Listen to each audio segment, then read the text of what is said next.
coach, a webinar is an amazing tool that I feel like every coach should use. Some people call it master classes, some people call it trainings, whatever you call it. The thing is, you need some sort of lead magnet that's going to allow people to understand who you are, what you have to offer, and see you as the expert that you truly are. Now, before you get defeated and throw in that proverbial towel and say, okay, I've done a webinar and it didn't go the way I wanted, or I've been to a webinar and it wasn't really that exciting, I have 3 hacks that I'm going to share that you need to know before your next webinar so that you can make sure it's successful, impactful, and actually fun. The first tip when holding a webinar is to tell a story, but make sure your story relates to the topic at hand. The story can be about yourself. The story can be about a client. The story can be about a movie that relates to it. The point is, you want to tell stories that really engage and excite people, that draw them in. And when you tell stories, it's a great way to attract your audience because it feels relatable, it feels real, and it's almost like reading a book or watching a movie. So it's really enticing as well.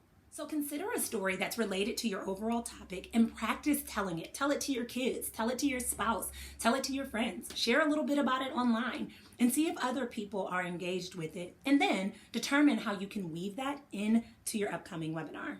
One of my very first webinars that I ever ran was about how to write a book. And I talked about the story of J.K. Rowling, how she had launched her book and shared it with 12 different publishing houses, and none of them wanted to take her book. And now Harry Potter is known as the second most read book next to the Bible. I shared that story because there were a lot of people who joined my webinar that felt really defeated. Maybe they had tried and they weren't able to be successful with following through. Maybe they shared their idea and people didn't understand it. But I wanted them to know that just because other people don't see your vision, that's not an excuse to give up on yours. So that story was very relatable and it helped to encourage them as well. The second tip is to engage your audience. The most boring webinars that are out are the ones where the people just talk at you. They're not engaging with you. They're not asking you questions. They're not asking for feedback. It just feels like they're just trying to talk at you and then go about their way. So one of the things that I like to always advise is to find creative ways to engage your audience. Typically for me, in the beginning, I'll say, type in the chat box if you can hear me. Type in the chat box what you ate for dinner last night. Type in the chat box where you're located. And the reason that I do that is because I want to engage them. I also like to include slides that have questions on them as well. That way, when the audience is writing in the chat box, I can engage and talk about their questions. And so they feel really heard and held throughout the webinar. And it doesn't feel like I'm just there to check a box or just there to talk at them, but they feel very much so included. So when you consider your next webinar or your first webinar, consider how you can create opportunities to engage with your audience as well. Finally, the third and final strategy that I think is so important and super imperative for everyone to include in a webinar is a call to action. Now, a lot of times people get worried if they're going to sell something at the end of the webinar that people will drop off. And that's true. People do typically drop off towards the end of the hour or however long your webinar is. But a great way to keep your audience until the end is to either open up for Q&A at the end. So now they're getting kind of free coaching or free information because they get to ask their questions, or offer a freebie at the end of the webinar as well. In doing this, you inspire your audience to hang tight until the end because it behooves them and serves them if they wait until the end, whether they get a freebie or whether they get to just have that open space to connect with you and answer questions or ask questions. So for me, one of the things that I do when I'm creating a webinar is I actually use both.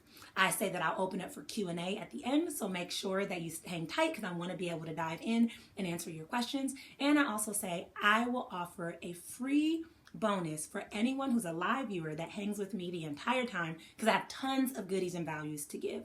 What this does is it inspires them to hold on until the end. It also keeps them engaged throughout the webinar. So even at the end of the webinar or in the middle or in the beginning, if I'm talking about a potential pitch or a next step, I don't worry about people leaving because I know that what I have to offer them at the end, one, including the pitch, is valuable, but two, opening up for Q&A or a freebie is also going to benefit them as well.